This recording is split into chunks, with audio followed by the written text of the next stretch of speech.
Pendeta Dharma langsung aja. Tunggu.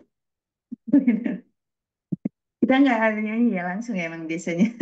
Kalau Ibu Dharma mau nyanyi boleh, kita mau Oh, dengerin saya dia. nggak bisa nyanyi. Boleh kok Bu. Oke. Setengah hati kalau gitu. Kita ke PA di Roma 6 ayat 15 sampai 23 ya, Bu Rini ya. Melanjutkan dari sudah banyak pertemuan yang saya lihat di Iya, akhirnya buka-buka YouTube-nya karena takut ada pengulangan karena kan ini per iya, perikop ya. Cuma nggak iya. kekejar juga nonton eh, apa cukup banyak ya, jadi hanya nonton beberapa Iya. dan mendengar beberapa saja. Semoga nanti tidak ada pengulang, tapi pasti ada sih karena benang merahnya Nyambung teologi ya Bu ya. Paulus. Iya. Iya, teologi Paulus itu dari awal bahkan di surat-surat yang lain juga sebenarnya banyak yang senada, apalagi satu kitab Roma ya. Hmm. Eh, saya yang share atau Ibu Rini?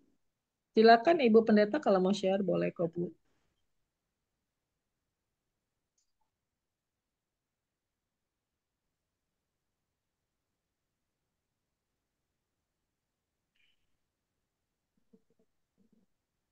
Ini bukan ya. Bentar.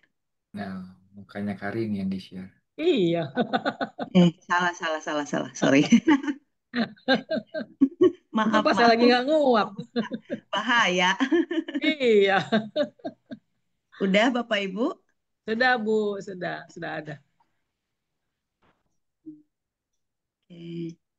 Ya, sudah ini ya, udah. Sorry, sorry.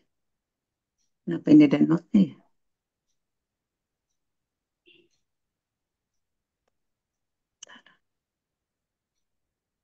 Gimana sih? Ngilangin note-nya ini. Gimana sih?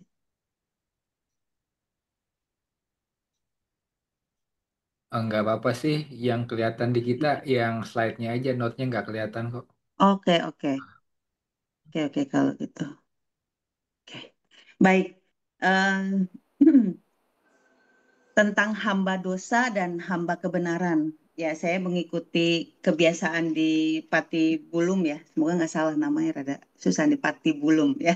Bu. Dibaca dulu Alkitabnya. Oleh karena itu saya juga akan bacakan dulu eh, dari ayat yang kita akan bahas sama-sama. Bapak Ibu silahkan membuka juga dari Roma Roma 6 ayat 15 sampai ayatnya yang ke-23. Jadi bagaimana? Apakah kita akan berbuat dosa karena kita tidak berada di bawah hukum Taurat, tetapi di bawah anugerah? Sekali-kali tidak. Apakah kamu tidak tahu bahwa apabila kamu menyerahkan dirimu kepada seseorang sebagai hamba untuk menaatinya, kamu adalah hamba orang itu yang harus kamu taati. Entah itu dosa yang memimpin kamu kepada kematian, entah itu ketaatan yang memimpin kamu kepada kebenaran. Namun syukur kepada Allah. Dahulu memang kamu hamba dosa, tetapi sekarang kamu dengan segenap hati telah menaati pengajaran yang telah diteruskan kepadamu. Kamu telah dimerdekakan dari dosa dan menjadi hamba kebenaran. Dalam bahasa sederhana, aku mengatakan hal ini karena kelemahan kamu sebagai manusia. Sebab sama seperti kamu telah menyerahkan anggota-anggota tubuhmu menjadi hamba kecemaran dan kedurhakaan yang membawa kamu kepada kedurhakaan, demikian pula kamu sekarang harus menyerahkan anggota-anggota tubuhmu menjadi hamba kebenaran yang membawa kamu kepada pengudusan. Sebab waktu kamu hamba dosa, kamu bebas dari kebenaran. Buah apakah yang kamu petik waktu itu? yang menyebabkan kamu merasa malu sekarang. Kesudahan semuanya itu ialah kematian. Namun sekarang, setelah kamu dimerdekakan dari dosa, Mas, kenapa sih? dan setelah kamu menjadi hamba Allah, kamu beroleh buah yang membawa kamu kepada pengudusan. Dan sebagai kesudahannya ialah hidup yang kekal. Sebab upah dosa ialah maut, tetapi karunia Allah ialah hidup yang kekal dalam Kristus Yesus Tuhan kita. Ya, eh, saudara-saudara semua, hari ini kita bicara tentang hamba dosa dan hamba kebenaran. Ya, hamba, seorang hamba itu yang paling dia rindukan itu, Bapak Ibu kira-kira apa?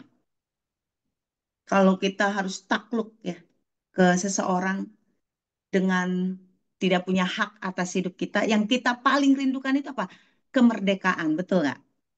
Merdeka, bebas, freedom dari eh, perbudakan itu, dari perhambaan itu gitu ya. Oleh karena itu eh, sebenarnya menjadi mudah dipahami ketika Paulus berulang kali memakai kata hamba lalu merdeka, hamba merdeka gitu ya. Jadi eh, memang seorang hamba di zaman itu kan dekat nih. Perbudakan di zaman itu kan menjadi bagian dari kehidupan sosial mereka, keseharian mereka. Pasti udah dibahas di yang sebelum-sebelumnya ya. Eh, Hamba itu adalah bagian dari populasi yang cukup besar juga di masyarakat Roma saat itu, yang kemarin di perkenalan kitab Roma ini juga kan udah disampaikan bahwa Roma ini kota yang besar gitu ya, kota di mana eh, begitu banyak kehidupan perekonomian, ya modal yang besar dan lain-lain. Jadi di situ juga hamba itu sesuatu yang lazim dikenal oleh orang-orang di eh, masa itu, termasuk juga orang-orang Kristen yang baru masuk jadi pengikut Kristus gitu ya. Mereka juga dekat dengan apa dunia hamba ini, dan bisa jadi, sangat bisa jadi juga beberapa orang yang menjadi Kristen itu memiliki hamba juga. Jadi mereka ketika dipakai kata, kan biasa gitu ya, Yesus juga ketika bicara tentang gembala dan domba ya, karena itulah konteks masyarakat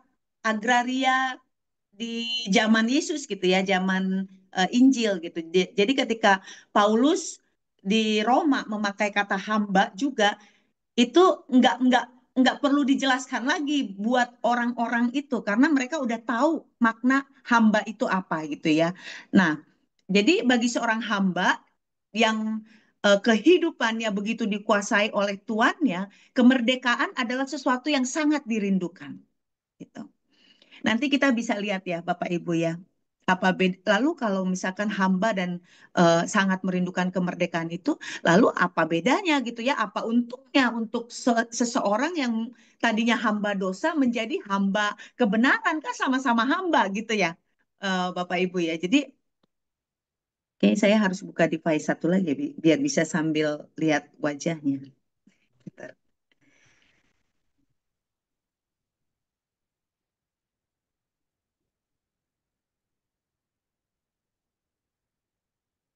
Eh,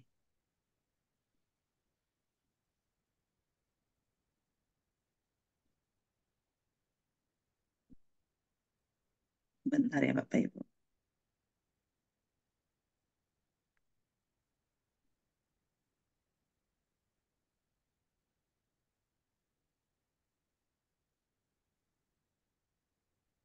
Boleh di-add saya.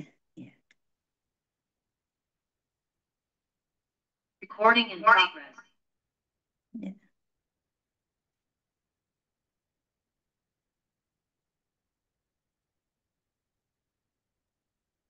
Beda, Ya, beda. ya oke. Eh, ini nggak feedback nggak Bapak Ibu? Enggak, Kak, aman. Bagus, Aman aman. ya? Aman ya. Oke. Saya soalnya butuh melihat wajah Jadi biar enak ya. Jadi oke. Ya, baik. Jadi buat kemudian pertanyaannya adalah kalau gitu apa untungnya menjadi dimerdekakan tapi tetap posisinya jadi hamba gitu ya.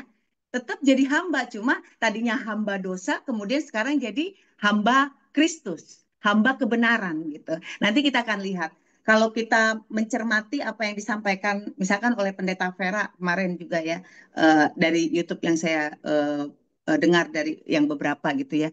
Nanti kita akan bisa tahu apa untungnya menjadi hamba Kristus. Dan apa maknanya kok hamba Kristus tapi dilekatkan dengan kata merdeka gitu. Ya kan? Padahal kan hamba itu kan nggak merdeka gitu. Tapi kenapa kok justru dikatakan bahwa ketika kita jadi hamba Kristus kita merdeka dari dosa gitu, dimerdekakan dari dosa. Pendeta Alex juga udah mengatakan bahwa itu di justification gitu ya, dibenarkan, kita diberikan diangkat dari dosa itu dibebaskan gitu ya, bukan karena kita tapi karena kasih karunia. Nah, kita lihat, saya nggak tahu apakah di bagian lain ini udah dibahas. Ini udah dibahas belum Bu Rini? Eh, Berbagai kata yang dipakai untuk di perjanjian baru ya, untuk menjelaskan tentang hamba, pelayan, misalkan gitu ya, atau budak gitu ya. Nah, kata yang dipakai oleh Paulus bahkan untuk dirinya sendiri, Bapak Ibu. Ketika dia mengenalkan dirinya di dalam Roma pasal 1 ayat 1, kita balik sebentar ya karena terkait. Kan dikatakan di situ di awal banget ya. Dari Paulus hamba Kristus Yesus ya, yang dipanggil menjadi rasul dan dikhususkan. Dikhususkan itu juga bisa dikuduskan. Jadi nanti juga ada kata pengudusan itu juga ada diulang di Roma 6 ini untuk kita, bukan untuk Paulus. Jadi eh, di ayat 1 ini udah dikatakan bahwa dia dikhususkan untuk memberitakan Injil Allah.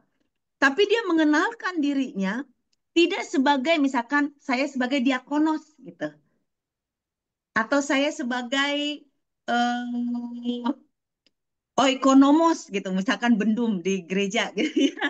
Jadi dia mengenalkan dirinya memang sebagai doulos, sebagai hamba, hamba dari Kristus gitu, dari Kristus Yesus. Paulus tuh sering lengkap yang menyebutnya Kristus Yesus karena memang dia sangat menekankan tentang kekristusan dari Yesus ya, juru selamatnya Yesus gitu. Nah, jadi dari awal eh, eh, Paulus mengenalkan dirinya, identitasnya sebagai hamba atau daulos dari Kristus, dari Kristus itu. Nah, hamba ini kemudian dipakaikan juga untuk mengidentifikasi kita yang atau orang Roma saat itu ya, karena surat ini untuk Roma gitu ya. Orang Roma yang dituju oleh surat ini, orang Roma yang sudah percaya kepada Kristus. Jadi mereka juga adalah sama seperti Paulus, daulosnya Kristus, gitu ya, Bapak Ibu ya. Jadi jangan gini, oh kan kadang orang bilang gini ya, oh dia mah pendeta, doanya lebih didengar. Paulus tuh dari awal mengenalkan dirinya hamba. Kata hamba juga dipakai untuk orang Roma yang bahkan mungkin tidak punya pengalaman iman, belum atau belum punya pengalaman iman wow Paulus gitu ya kan. Paulus jadi rasul kita tahu bagaimana kehidupannya. Tapi kata doulos ini dipakai untuk dirinya dan dipakai juga untuk orang percaya di Roma saat itu. Jadi dia nggak membedakan pemakaian nama dirinya, identitas dirinya dengan orang-orang yang dia layani. Ya, itu menarik Bapak Ibu ya. Kadang ada kan banyak orang yang kalau udah oh, apa punya pengalaman iman yang hebat gitu kan, wah beda dong ya. Dia enggak. Dia daulos Kristus orang Roma yang bahkan baru percaya, mungkin baru belajar, ya. Nanti kita lihat juga mereka baru belajar, baru mau mengenal tentang Kristus, itu pun dia kasih eh, sebutan sebagai doulosnya Kristus. Nah, kemudian doulos ini adalah penggambaran untuk seseorang yang tidak memiliki hak atas dirinya sendiri, melainkan dimiliki sepenuhnya oleh tuannya. Ini udah lazim banget kita tahu, ya. Eh, Kalau diakonos itu menekankan fungsi pelayanan, ya, daripada kepemilikan. Kalau doulos kan kepemilikan penuh. Kalau Bapak Ibu pernah nonton film tentang perbudakan, itu memang benar-benar luar biasa. Bahkan kalau mau pergi, mau ke pasar pun nggak boleh. Kalau nggak diizinkan oleh tuannya, ya. Beda banget sama Mbak zaman sekarang, ya kan. Oh, kalau Mbak mau mau cuti seminggu, tiba-tiba jadi sebulan, gitu ya, bisa gitu ya. Siap-siap aja kalau mau Lebaran gitu atau mau apa gitu ya. Atau eh, ini ku sunatan, ini ku sakit gitu kan, semuanya bisa jadi alasan. Hamba di zaman itu, oh no, nggak bisa. Bener-bener milik. Dan kalau orang mau membebaskan dia, harus dibeli dari tuannya. Kalau kalau budak lari, saudara-saudara, ketahuan itu hukumannya bisa nyawanya melayang, gitu. Jadi kalau budak lari itu sangat tidak bisa, kecuali dimerdekakan dengan hukum-hukum yang ada, gitu ya, Bapak Ibu ya. Jadi dari sini kita bisa memahami makna yang dipakai oleh Paulus ketika kita tadinya hamba dosa, kemudian jadi hamba kebenaran. Eh, Kemudian ada oikonomos, ada hiperetes dan pais, ya. Ini hal apa, pelayan hamba yang sering dipakai di dalam perjanjian baru. Oke. Nah, sekarang kita masuk saya dengar juga eh, eh, YouTube-nya Kak Alex yang membahas tentang kasih karunia. Dan itu di ayatnya yang ke-15, makanya saya lompat ke ayat 16 karena udah dibahas lumayan apa ya, banyak di sebelumnya gitu ya. Jadi bagaimana, apakah kita akan berbuat dosa karena kita tidak berada di bawah hukum Taurat? Nah, hukum Taurat juga udah dibahas oleh Pendeta Vera, ya, Bapak Ibu. Kalau ngikutin udah ahli semua nih. Hukum Taurat udah ngerti, ini udah ngerti gitu ya. Jadi saya pas pas dengerin YouTube-nya itu, waduh, banyak banget yang udah didapat ya dari Roma aja. Ya, tentang hukum Taurat, bagaimana detail-detailnya udah dibahas gitu ya. Tetapi di bawah anugerah, anugerah juga udah dibahas gitu. Bagaimana itu kita bukan karena kebaikan kita. Sekali-kali tidak, bahkan penegasan ini gitu ya, bahwa mustahil karena itu jadi ini gitu ya, itu sekali-kali tidak artinya. Nah, kita ke ayat 16. Apakah kamu tidak tahu bahwa apabila kamu menyerahkan dirimu kepada seseorang sebagai hamba untuk menaatinya, kamu adalah hamba orang itu yang harus kamu taati. Nah, ini yang tadi doulos itu, makna doulos itu. Paulus menjelaskan sedikit tentang daulos yang dimaksud itu. Bahkan tuannya jahat pun harus ditaati, gitu. Makanya di sini kan, entah itu dosa yang memimpin kamu kepada kematian, kalau kamu hamba dosa ya harus taat. Entah itu ketaatan yang memimpin kamu kepada kebenaran, gitu. Jadi tergantung tuanmu siapa. Tapi di dalam Roma 13, di dalam Roma 6 ayat 15 dan seterusnya ini bukan lagi kayak sebuah pilihan kalau saya bacanya, ya Bapak Ibu. Jadi kayak kita memilih, eh, saya mau menghamba ke sini apa ke situ, enggak. Tapi Paulus justru mau mengatakan bahwa kamu sudah punya identitas yang baru, gitu. Jadi bukan lagi saya sekarang hamba dosa terus mau hijrah gitu ya, mau berpindah menjadi hamba kebenaran, enggak.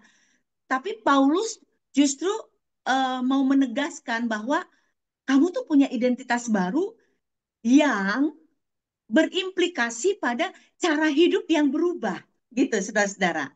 Jadi apa yang disampaikan Paulus dalam Roma 6 ayat 15 ini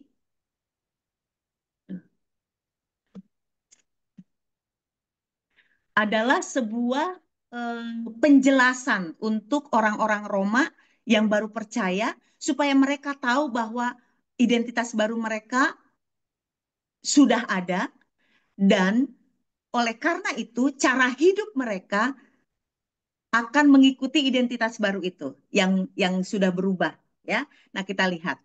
Tetapi syukurlah ayat 17, syukurlah kepada Allah dahulu. Jadi kata yang dipakai ini ya, dahulu berarti kan sudah berlalu, yaitu sebelum dibenarkan oleh Kristus, sebelum ditebus oleh darah Kristus.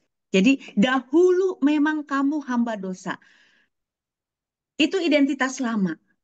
Paulus tuh sangat menekankan tentang identitas baru. Kita ingat juga kan bagaimana Paulus mengatakan bahwa kita harus menanggalkan manusia lama kita dan eh,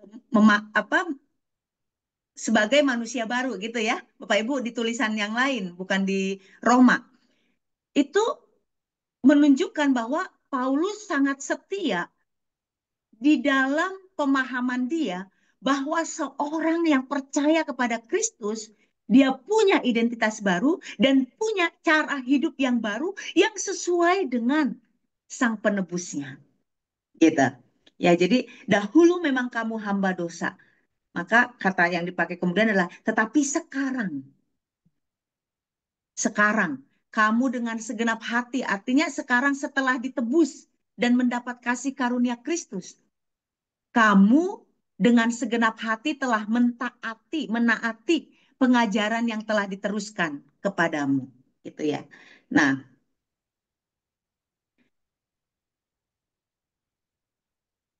tentang hamba kebenaran, Bapak Ibu, yang tadi dikatakan oleh Paulus kan, sekarang kamu nggak lagi jadi hamba dosa kan. Sekarang kamu punya identitas baru, apa? Hamba kebenaran yang yang membawa kamu kepada kebenaran. Lalu apa yang terjadi di situ?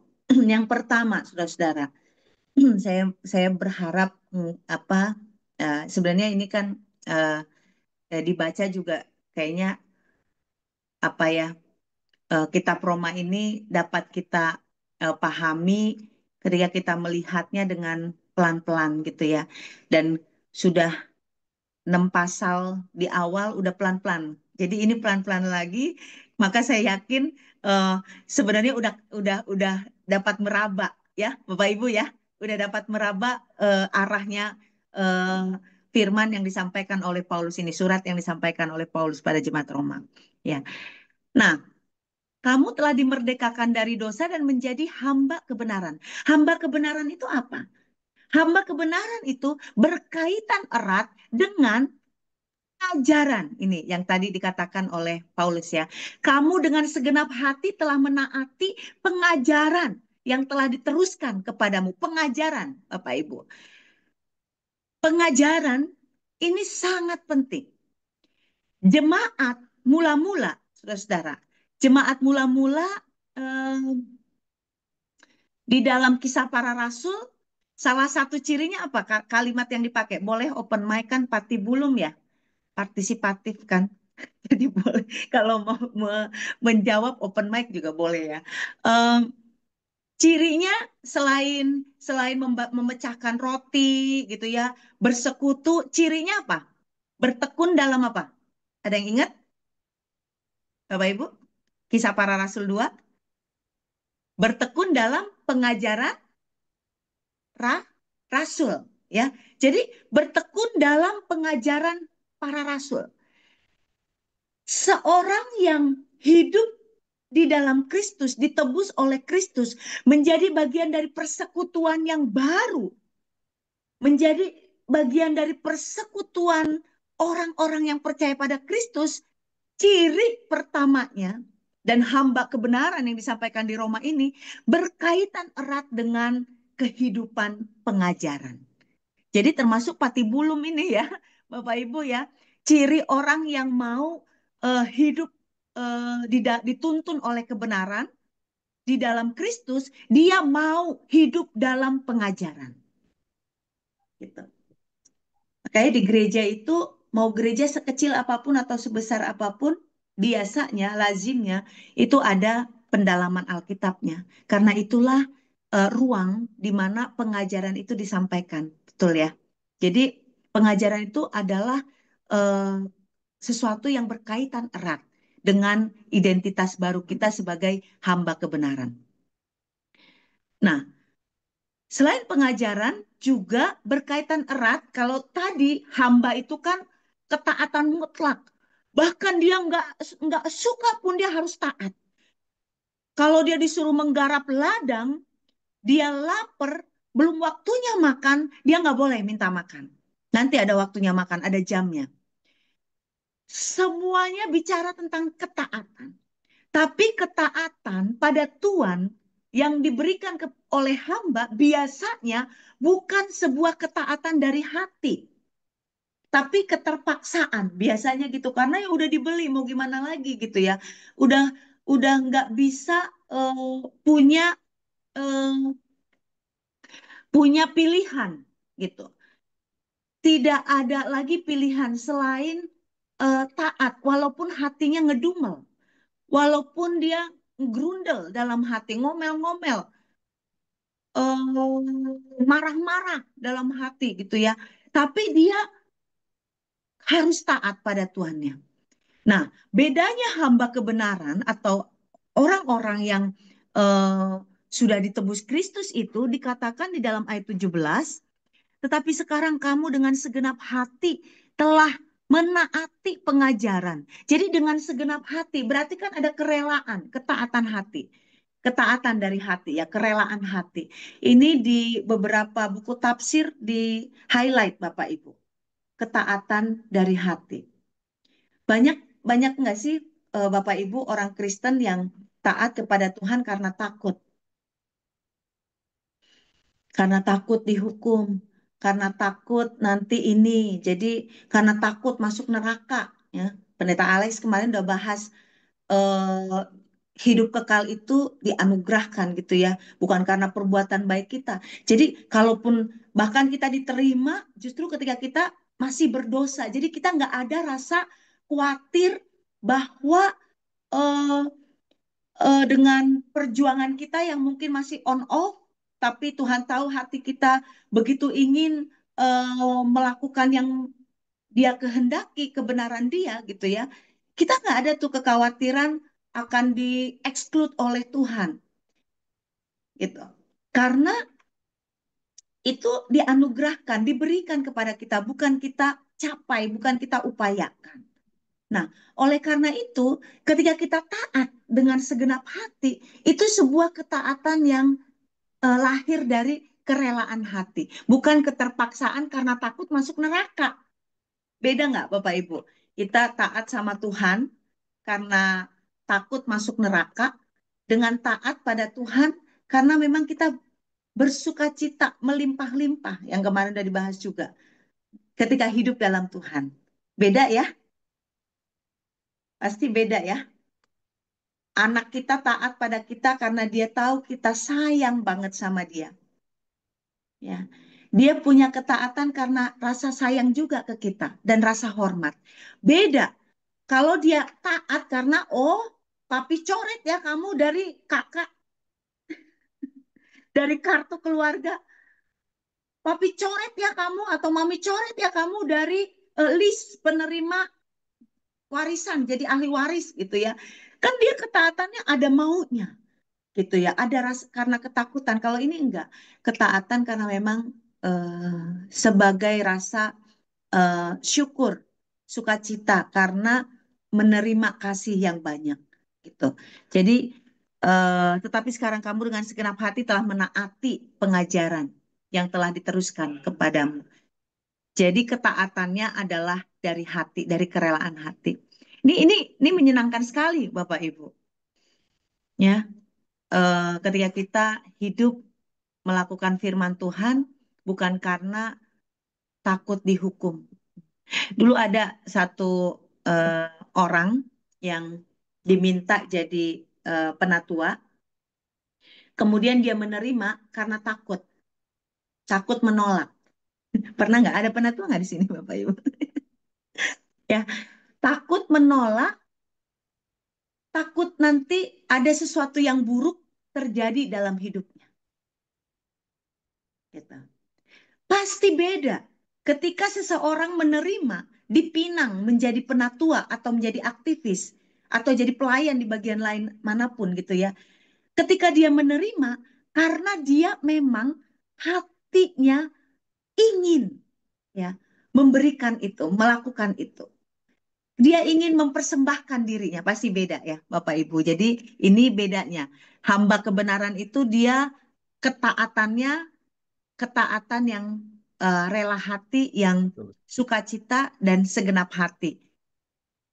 Mentaati pengajaran yang diteruskan kepadanya. Yaitu termasuk pengajaran Paulus yang diterima oleh orang-orang Roma.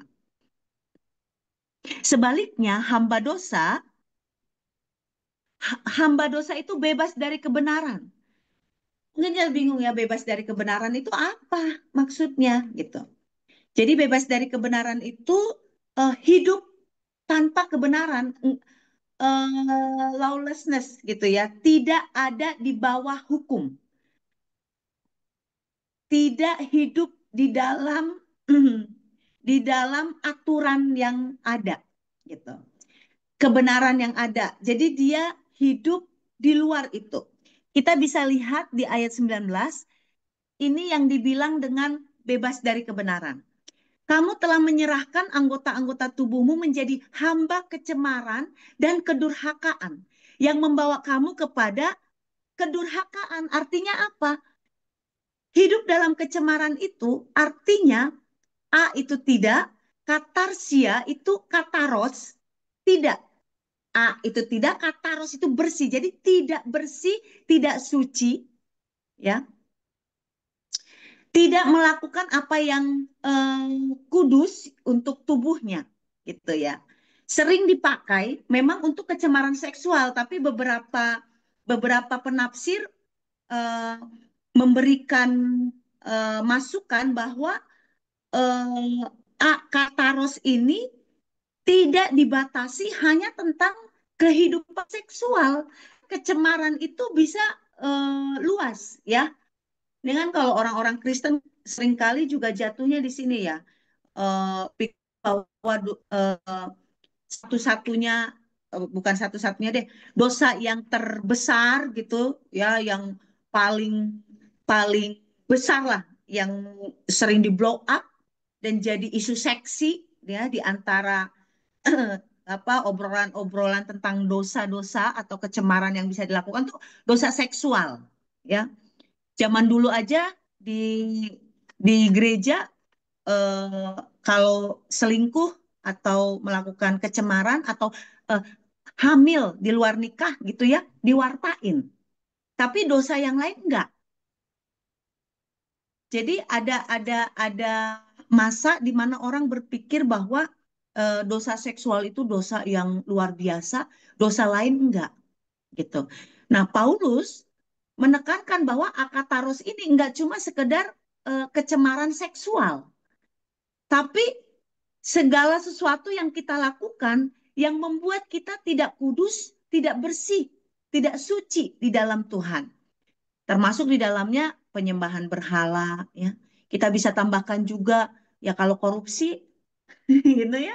Itu kan juga mencemarkan tubuhnya, dirinya gitu ya, tangannya tanda tangan gitu. Jadi itu juga adalah kecemaran.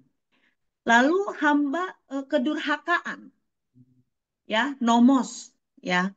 Anomos. Jadi anomia dari kata anomos itu artinya tanpa hukum, tidak ada hukum yang tadi lawlessness gitu ya. Secara spiritual berarti berontak, melawan Allah, melawan hukum Allah. Dia melakukan kekacauan moral, kejahatan, melanggar perintah Allah, hidup seolah-olah. Nah, ini sering nih, hidup seolah-olah firman Allah itu, hukum Allah itu nggak berarti. nggak penting gitu. Nah, itu kedurhakaan. Jadi kalau kita kan taunya banyak memakai kata anak durhaka gitu ya, anak yang nggak hormat gitu ya, ya bisa juga karena nggak menghormati hukum Allah. Jadi dia disebut sebagai orang hamba kedurhakaan, bukan hamba Allah gitu, bukan hamba kebenaran. Jadi berontak terhadap perintah Allah. Nah, ini kata yang sama dipakai di Matius 7 ayat 23, saudara-saudara. Enyahlah dari hadapanku, kalau di TB1, kamu sekalian pembuat kejahatan. Ya, anomia, kok jadi amonia sih itu ke apa ngetiknya kecepatan. Amonia mah beda ya Bapak Ibu. Ya, jadi Typo, Ibu. ya apa keseringan cat rambut ya bawa amonia jadi amonia di Iya, iya. kepala saya. Jadi apa anomia ya apa kata apa hurufnya sama cuma beda katanya aja. Jadi anomia ini adalah pembuat kejahatan itu gitu ya. Tapi di TB2 diterjemahkan hai kamu yang melanggar perintah Allah. Jadi eh, hamba kedurhakaan itu eh, adalah orang yang tidak menghormati hukum Allah. Hukum Allah itu nggak berarti buat dia. Orang yang kalau misalkan hidupnya, apaan ya, halah firman Tuhan, apa sih gitu ya. Jadi bagi dia tuh remeh. Firman itu tuh nggak berharga. Dia nggak taruh di prioritas hidupnya sebagai yang harus dilakukan. Atau kalau saya mungkin merenungkan ya, kalau kayak sekarang misalkan kita tidak menghormati firman Allah ketika misalkan urusan-urusan yang rasanya kalau pakai firman Tuhan nggak relevan gitu ya. Kayak susah lah kalau harus taat-taat banget dengan firman Tuhan. Itu itu hamba kedurhakaan ternyata saudara-saudara ya. Melanggar perintah Allah, pembuat kejahatan.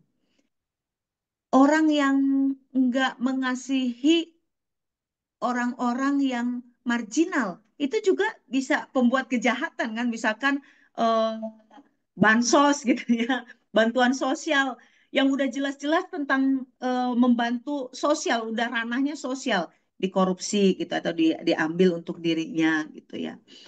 Itu pembuat kejahatan. Eh, Orang-orang yang hatinya jahat, yang nggak menghormati Allah, tidak hanya di gereja, tapi dalam di dalam seluruh laku hidupnya. Itu hamba kedurhakaan. Ya, jadi kalau hamba kecemaran tentang eh, bagaimana dia memperlakukan tubuhnya, kalau hamba kedurhakaan, bagaimana dia memperlakukan orang lain. Gitulah kira-kira ya, Bapak Ibu, kalau secara sederhana. Nah, kemudian eh, yang kedua tentang hamba kebenaran, tadi hamba kebenaran yang pertama itu berkaitan dengan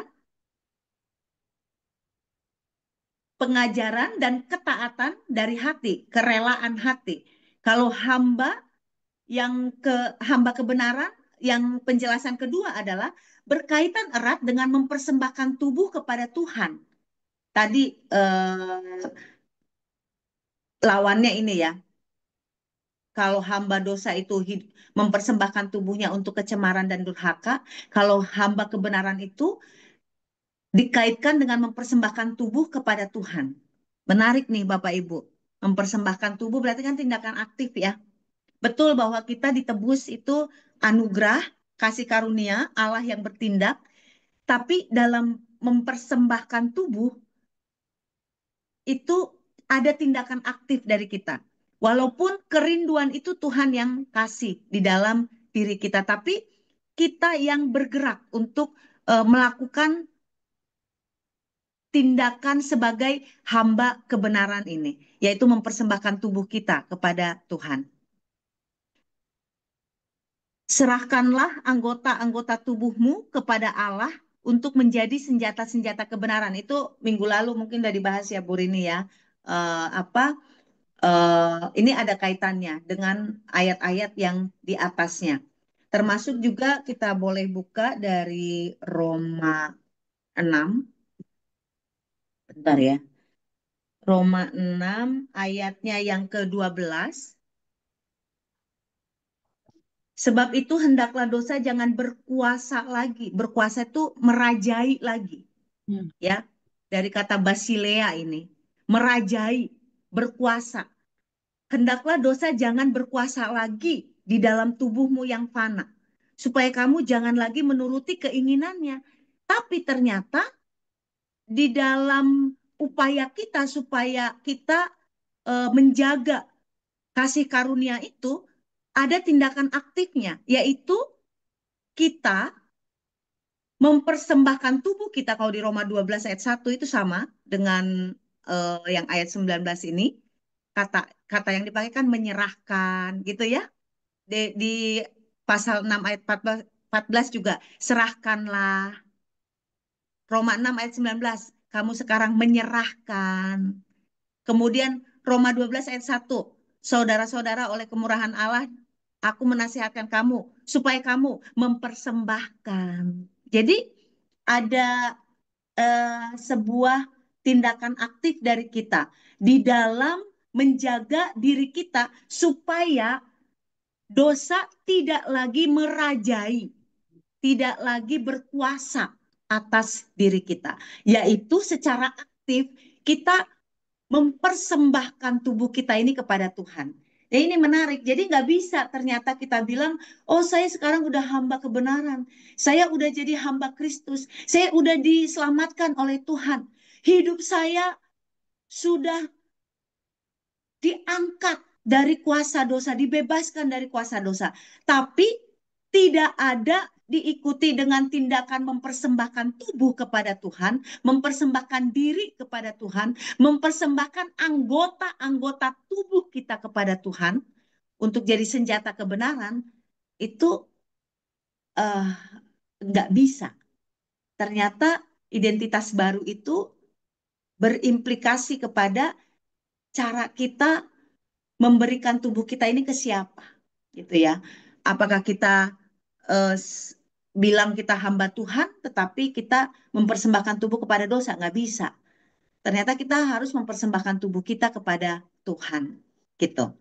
Jadi ini ada kaitannya dengan Roma 6 ayat 12 dan juga Roma 6 ayat 14. Dalam Roma 6 ayat 14 itu sebab dosa tidak akan berkuasa lagi, itu dari kata kurios ya, kuriewo di sini dipakainya. Jadi dosa tidak berkuasa lagi, tidak jadi tuan lagi dalam hidup kita. Sekarang kita jadi hamba kebenaran di pasal 19 itu ya. Sebagai hamba kebenaran, apa yang harus kita lakukan? Serahkan anggota tubuhmu menjadi hamba kebenaran. Yang endingnya akan membawa kepada pengudusan. Balik lagi ke Roma 1 ayat 2 tadi. Ya, bagaimana Paulus juga mengatakan bahwa dia adalah hamba Kristus Yesus yang dipanggil menjadi rasul dan dikhususkan. Kan dikuduskan itu kan dikhususkan ya. Dikhususkan untuk pekerjaan Allah, untuk pekabaran Injil. Jadi kita juga ketika jadi hamba kebenaran, yang paling terlihat adalah cara hidup kita berubah. Kita jadi orang yang memakai tubuh kita untuk khusus untuk pekerjaan Tuhan. Gitu. Nggak lagi campur-campur mix ya, saudara-saudara ya. Apalagi ada yang ngomong, ada yang pernah ngomong, saya uh, dengar gitu ya di berita di YouTube dalam sebuah sidang gereja, seorang anggota dewan ya mengatakannya gini, kalau uh, kan itu sidang gereja ya, jadi banyak pendeta. Kalau pendeta-pendeta itu hamba Tuhan katanya. Ya. Kalau kita ini Senin sampai Jumat itu susah untuk jadi hamba Tuhan, kira-kira kalimatnya gitu. Jadi, jadi kan ini kan dualisme Bapak Ibu. Ya, emang tubuh yang kita pakai hari Senin sampai Jumat beda dengan tubuh yang kita pakai hari Sabtu sama Minggu. Apakah tubuh yang kita pakai untuk di mimbar atau di altar atau di sekolah minggu kalau kita guru sekolah minggu atau di komisi-komisi kalau kita di komisi-komisi. Atau tubuh yang memuliakan Tuhan di saat teduh itu tubuh yang berbeda dengan tubuh yang kita pakai ketika kita keluar dari rumah, kan enggak. Jadi hamba kebenaran itu mutlak. Dia menyerahkan anggota-anggota tubuhnya menjadi hamba kebenaran. Kemanapun tubuh ini dibawa. Nah, ini yang susah ya Bapak Ibu. Betul nggak? Ini yang susah. Ini yang menjadi tantangan. Roma, Kak Riani bilang Pendeta Riani bilang di Pati Bulung yang sebelumnya, yang saya dengar juga, beliau kan bilang, di Roma itu kan kota besar, capital city itu ya. Sama kayak Jakarta. Nah, di Jakarta juga orang susah. Untuk hidup benar tuh susah. Gitu. Gimana jadi orang Kristen yang benar? Tapi justru inilah tantangannya. Bagaimana menyerahkan anggota tubuh kita, ya, sebagai hamba kebenaran. Tubuh yang sama yang memuliakan Tuhan di gereja, tubuh yang sama memuliakan Tuhan di pekerjaan dan dimanapun. Oke. Nah, 2 slide terakhir. Eh, hamba kebenaran yang ketiga itu erat kaitannya dengan kasih karunia yang membawa pada hidup kekal. Ya, ini udah dibahas oleh Pendeta Alex panjang lebar juga. Jadi saya pikir saya juga nggak terlalu membahas tentang kasih karunia ya. Bapak Ibu yang ikut kemarin eh, pasti udah dapat banyak bahwa keselamatan itu kasih karunia. Dan hidup kekal itu diberikan gitu ya, yang membawa hidup kekal dalam Kristus ya. Jadi Paulus menekankan bahwa hidup kekal yang didapat dalam Kristus itu kembali lagi kasih karunia. Jadi kalau kita hamba kebenaran berarti kita menghayati bahwa saya melakukan tadi menyerahkan diri saya untuk Tuhan itu bukan untuk mendapatkan surga, tapi saya udah dapat kasih karunia itu gitu. Itu itu nanti adalah perjalanan yang saya tuju, bukan sesuatu yang belum pasti. Itu sesuatu yang pasti yang sudah tidak perlu lagi saya upayakan. Tapi yang perlu saya upayakan adalah cara hidup saya sekarang, gitu kira-kira ya, Bapak Ibu. Eh, itu yang saya tuju itu sudah pasti Tuhan sediakan. Tapi cara hidup saya sekarang yang jadi PR saya pribadi. Gitu. Jadi hamba kebenaran itu memahami betul bahwa dia menjadi hamba kebenaran bukan untuk membuat nanti kelak mendapat hidup kekal, tetapi karena dia tahu dia sudah mendapat kasih karunia kehidupan kekal itu. Gitu. Sebaliknya hamba dosa, tapi ini juga udah ditinggalkan. Ini hanya penjelasannya Paulus, Bapak Ibu. Jadi orang Roma itu dikatakan sekarang kan udah berubah. Tapi dulu kamu hamba dosa nih. Hamba dosa itu kesudahannya ialah kematian. Tapi kamu udah tinggalkan itu, kamu juga udah diberi kasih karunia oleh Tuhan. Kamu tidak lagi hidup untuk maut, tapi kamu hidup untuk kehidupan kekal gitu. Jadi ini hanya penjelasan penutup dari Paulus saja untuk membingkai bagaimana uh, seorang yang uh, hamba dosa dan hamba kebenaran itu di dalam menghidupi identitasnya yang baru, gitu kira-kira. Terima kasih, Bapak Ibu. Ya, baik. Terima kasih Ibu Pendeta Dharma. Mungkin Ibu Pendeta boleh buka camnya karena saya nggak Mana ngeliat ya? yang satu lagi, Bu. Nggak kelihatan ya. Nah, baru kelihatan. Wah, kok jadi saya yang Oh, pesan tadi ya? nggak kelihatan ya? Tadi nggak kelihatan, saya cari-cari yang mana, Ibu. Nggak ada, Bu. Padahal Eh, saya lihat ke kamera terus, nggak ke handphone ini oh saya gitu matiin. ya. Mungkin Ibu boleh, apa namanya, stop share kali Ibu, supaya saya Oh, wajahnya jadi tidak ada di sini terus nih, Bu. Nah, oh ya udah, iya. maaf, maaf. Ya, nanti kalau misalnya ada Bapak Ibu yang minta share ulang, nanti bisa di-share ya, Bu ya. Baik, terima kasih Bu Dharma sudah menjelaskan begitu eh, luas buat kita semua bagaimana kita menjadi hamba dosa atau hamba kebenaran. Sekarang